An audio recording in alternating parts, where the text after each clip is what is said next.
You're considering hiring a wellness professional, and specifically, you're thinking about hiring a therapist. How do you decide whether a therapist could potentially be a good fit for you or not? Such a valid question. Let's go over 7 pieces to keep in mind as you're interviewing and vetting a therapist to potentially hire. Point number one, connection. How do you feel around this person? How do you feel in that initial email, phone call, in person consultation, whatever your first engagement is with this potential therapist? You don't have to feel totally comfortable right away. In fact, you probably won't. After all, this is a new person, potentially new space if you're engaging in person, and maybe even a whole new experience for you if therapy is new to you. So, understandable if you're not 100% comfortable. However, pay attention to how you're feeling. Is this person talking to you like you're human? Are they truly listening to you? Do you feel heard? Do you feel seen? Do you feel respected? Do you get the sense that they are genuinely curious about who you are and your story and your circumstances? Or do you feel judged, assessed, and scrutinized? Your baseline in terms of your nervous system and your sense of safety will likely be different than the next person. How do you feel afterwards? Do you feel more at ease after meeting with them? Do you feel more relaxed? Do you feel heard? Do you feel understood? Do you feel inspired? Do you feel more confused? Do you feel guarded? Do you feel on edge? So, tuning in with how you're feeling and what that connection was like, first and foremost. Piece number two, assessing for alignment.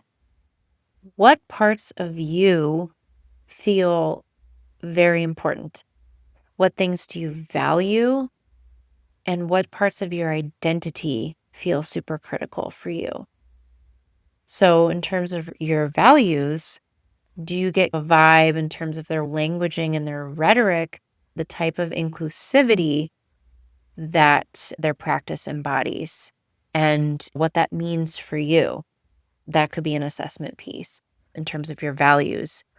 Now, your identity, there's of course externally how the world identifies us, which may or may not be accurate. Sometimes it is not accurate, right? The world loves to put us in certain boxes. You get to decide what's important to you in terms of your identity, which pieces matter to you the most, which pieces don't super matter. There's so much nuance to this. This is such an individual and personal part of the human experience. So, in terms of assessing for alignment in regards to your identity, there is a huge lack of diverse representation on the end of therapists. And there's a lot of reasons for that, largely systemic stuff. If you want to hear more about that, feel free to let me know and we can dive into that another day. It's often challenging to find a therapist that mirrors parts of your identity that are important to you. If you're able to find that, fantastic. Now, that's not to say that this therapist is going to have the exact same experience as you. However, it's worth noting that there is a certain level of understanding of lived experience.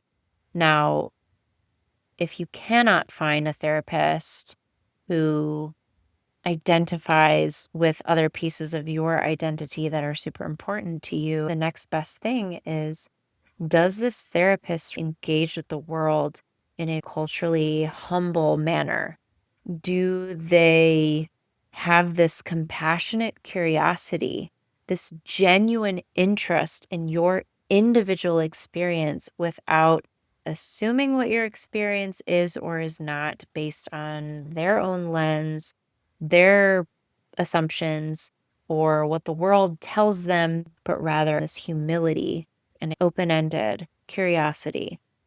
Does your therapist really truly embody this cultural humility, which On day one, it's hard to fully assess, but keep that lens sharp in terms of picking up on those subtleties if you get the sense that this person really is embodying that cultural humility. Number 3, empowerment over pathology. Do you get the sense that this potential provider is seeking to label you, focusing on what's wrong with you or what's broken or what needs fixing? Or are they viewing you as a human being, the whole person, acknowledging that whatever symptoms you're experiencing are likely valid responses to circumstances that you've lived, viewing you through this holistic, whole person lens will help you build resilience, self compassion, and even some choice. So, empowerment over pathology. Piece number 4, professional background and their approach. Are they licensed in your state? If you're pursuing a therapist, legally and ethically speaking, they need to be licensed in the state in which you live. What type of experience do they have in the areas in which you're seeking support? Maybe it's anxiety, maybe it's grief, maybe it's couples work, maybe you're seeking support for your child. So, what are their experiences, training, certifications around that? Now, having said that, yes, this stuff is important. I don't want to minimize it. However, within our culture, we overemphasize people's titles, letters, and names and certifications. While important, it's maybe even more important how you feel with this person. Back to point number 1. The data shows that in terms of therapeutic outcomes, 3 main factors, and one of them is the therapeutic relationship. Do you feel safe, seen, heard, trusted with this person?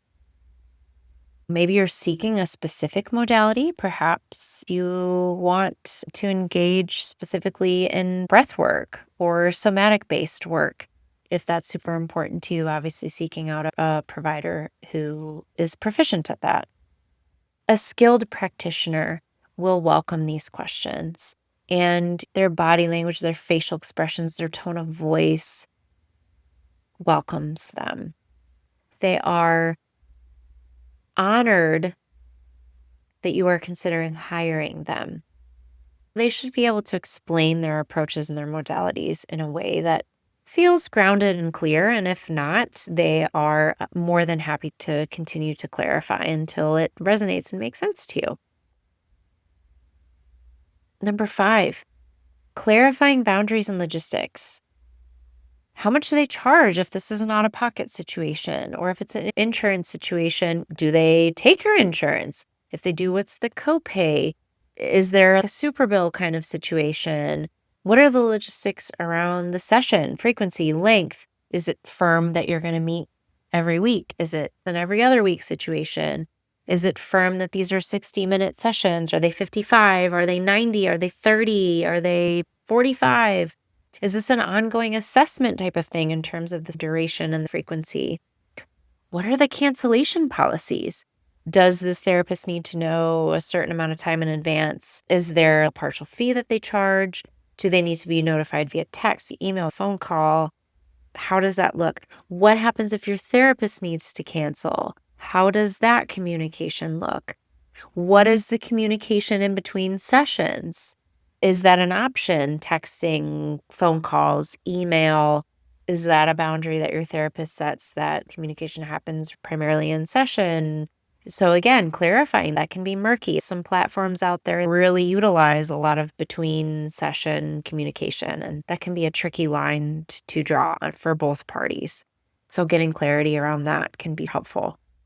Confidentiality even in the communication, whether it's email, text, specifically if they work online or a hybrid type of modality. Is the platform that they're using secure? Is it HIPAA compliant? If you're meeting virtually, what is the expectation in terms of your environment? What happens if your kids pop in, their kids pop in? How do you feel about that? We can't anticipate every possible scenario. However, things that feel super important to you in terms of these logistics are worth asking. If it's an in-person situation, what are the logistics around the office setup? Is there going to be some movement in session, or is it primarily talk therapy? Do you walk into an office and sign in with a front desk person? Lots of logistical questions here. So, piece number 6 is trusting the process, but you don't have to settle. Healing is a lifelong process. We're always healing, growing, evolving, and improving, and it's not linear. Life is messy.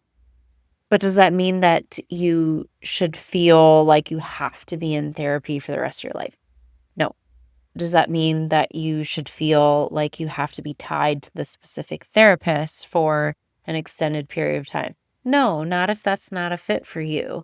However, acknowledging that this takes time and it really depends a lot on your circumstances and lots of ingredients that go into this recipe.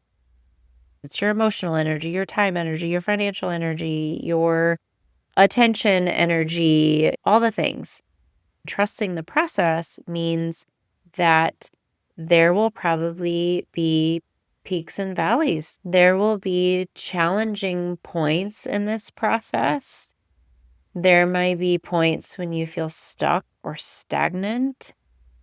There may be sessions that you have strong feelings come up, or maybe feelings towards something your therapist did or said. And if you do have strong feelings about something your therapist did or said, I would encourage you to have the difficult conversation. At the end of the day, this is a relationship. It's a professional relationship, but it is a relationship between two human beings, two imperfect human beings. All relationships that have any depth to them will have rupture, repair, rupture, repair. Rupture could be a minor thing, but then there's the repair process. Your therapist really should, part of their responsibility is to have some sort of check-in with you at somewhat regular intervals. You can initiate this challenging conversation. Also, that is a skill that is challenging for most of us, to initiate difficult conversations, to give the challenging feedback. That's a skill that takes a lot of practice. So why not practice it in the context of therapy? If this is a safe, supportive space, then try this on. Have the hard conversation. Now, there are times when certain things happen that feel like deal breakers to you. While I encourage you to have the challenging conversation if something comes up and it's not sitting well with you, there can be times when simply walking away is the right fit too. And then there are times when you have the challenging conversation and maybe it confirms that walking away, ending that therapeutic relationship is the right thing to do. Can you decide to change providers even if something egregious doesn't happen, if it's little subtleties? Sure, of course. I think it's worth checking in with yourself. Am I growing here? Am I gaining insight into myself and my patterns, or insight into other people's patterns and how they engage with me or other circumstances around me? Am I moving towards my wellness goal? And if you're not sure about that, having the conversation with your provider can help you make an informed decision. Or maybe even just you want to kind of let that marinate and you're not ready to make a decision yet, but having that reflection time with your therapist was probably valuable. And if you do decide to jump ship and end that therapeutic relationship, that's okay. That's okay. I think under most circumstances, there's probably some way in which you can communicate that you are no longer going to continue engaging in these services. And the 7th piece, start with a consultation. Most therapists offer a free or low cost consultation. If not, don't hesitate to advocate for yourself and ask about that. Typically, the initial consultation is not a full session length.